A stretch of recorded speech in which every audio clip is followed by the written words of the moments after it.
අපි පුතේ විනාඩියකින් ගානක් පුළුවන් කරගම හොඳට බලන් ඉන්න.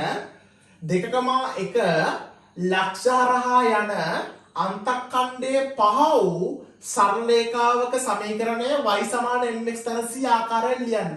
y සමාන mx ධන c මේ තියෙන්නේ සරල රේඛාවක සාධාරණ ආකාරය. එතකොට ඔයාලට පේනවා 2,1 කියලා ලක්ෂයක් දීලා තියෙනවා. මේ 2 කියන්නේ මොකක්ද? ඔව් x කණ්ඩාංකය මුලින් තියෙන්නේ x කණ්ඩාංකය. 1 කියන්නේ පස්සේ තියෙන්නේ y කණ්ඩාංකය. හරි. එහෙනම් x වෙනුවට දාන ඉලක්කමක් තියෙනවා. මෙතන තියෙන x වෙනුවට දාන ඉලක්කමක් තියෙනවා.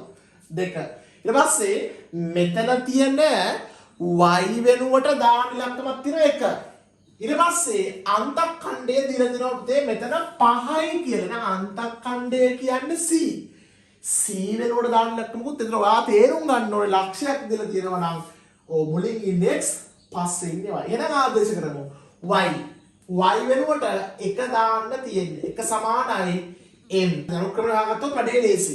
එහෙනම් m වරක් x වෙනුවට දාන්න 2. පැහැදිලිනේ x වෙනුවට 2 දාන්න. ධන c වෙනුවට දාන්න තියෙන්නේ 5. ඔතනින් අපිට m හොයාගත්ත හැකි. m හොයාගත්තට පස්සේ මේක කරන්න දෙයක් නැහැ. හරිද? 5 මේ පත්‍ර ගන්න ඍණ 5ක් වෙනවා.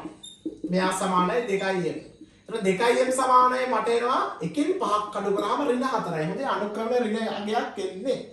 එතකොට දෙපැත්තම දෙකෙන් බෙදුවාම m සමානයි ඍණ 2යි කියලා එනවා. m සමාන ඍණ 2. දැන් අපිට උත්තරේ කියන්නේ මෙන්න මේ ආකාරයෙන්. හරිද? හරිද? y සමාන mx ධන c ආකාරයෙන් උත්තරය ලියන්න යන්නේ y සමානයි m අකුර වෙනුවට පන්න දාන්න උත්තරයක් හොයාගත්තා කීයද?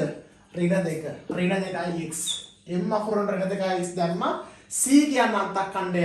අන්තක්ඛණ්ඩය වෙනුවට 5 දැම්මා. මේක තමයි y සමාන mx ධන c ආකාරයෙන්